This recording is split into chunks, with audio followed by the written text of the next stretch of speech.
শাকসবজির দামের চেয়ে মেয়ের শরীরের দাম কম। টিসিবির ট্রাকের পিছনের লাইন যে লম্বা হচ্ছে এবং এটার যে লক্ষণটা কি কেউ এটা বুঝতে চাচ্ছে না। মানে আমরা আগে কি চুলার উনুনের উপর ছিলাম, এখন কি চুলার ভিতরে ঢুকে গেলাম আমরা জানি না। মরার উপর খাড়ার গা। আসলে আমাকে যদি বলতে হয় আমি একটা সমস্যার মধ্যে পড়ছি, সেটা হচ্ছে ফ্রাই প্যান টু ফায়ার। মানে আমরা আগে কি চুলার উনুনের উপর ছিলাম, এখন কি চুলার ভিতরে ঢুকে গেলাম আমরা জানি না। কারণ এই 5 মাসে কিছু হয়নি বললে অত্যুক্তি করা হবে, কিন্তু আমি কি কিছু হওয়ার লক্ষণ দেখছি কিনা অত্যন্ত দুঃখিত যে আমরা কিছুই দেখছি না। আমি আপনাকে ছোট্ট 2টা গল্প বলি। সেটা গল্পটা হচ্ছে এটা অ্যাডাল্টদের জন্য, তবে কথাটা সত্য। এখন সন্ধ্যাবেলা গাজীপুর উত্তরাতে শাকসবজির দামের চেয়ে মেয়ের শরীরের দাম কম।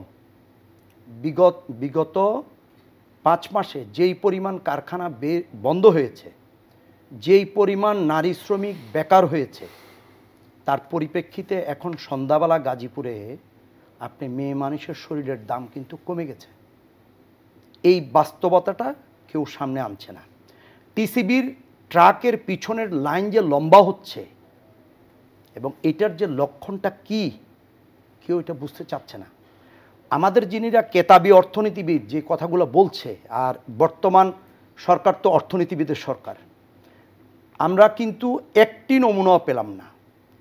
বাংলাদেশ ব্যাংকের গভর্নর বলেন আর ডক্টর ইউনূস সাহেব বলেন, আমরা এমন কিছু দেখলাম না যে পূর্ববর্তী গভর্নমেন্ট চেয়ে একটা নতুন ইনিশিয়েটিভ নেওয়া হয়েছে। বরঞ্চ কি দেখলাম, গত 3 তারিখ সরকার 46টা পণ্যের উপরে নতুন করে ভ্যাট আরোপ করলো। মরার উপর খাড়ার গা।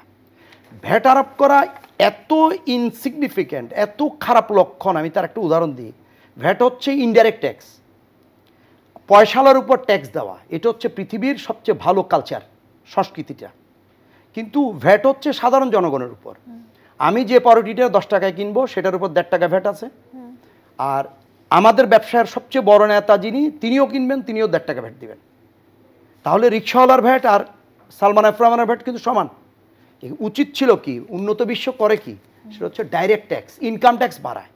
কিন্তু এই সরকার 5 মাসে ভালো যেমন কিছু দেখিনি, আর খারাপের শুরুটা অলরেডি 3 তারিখ করেছে, যে 46টা পণ্যে কিন্তু শুল্ক, ট্যাক্স, ভ্যাট সব ইম্পোজ করছে।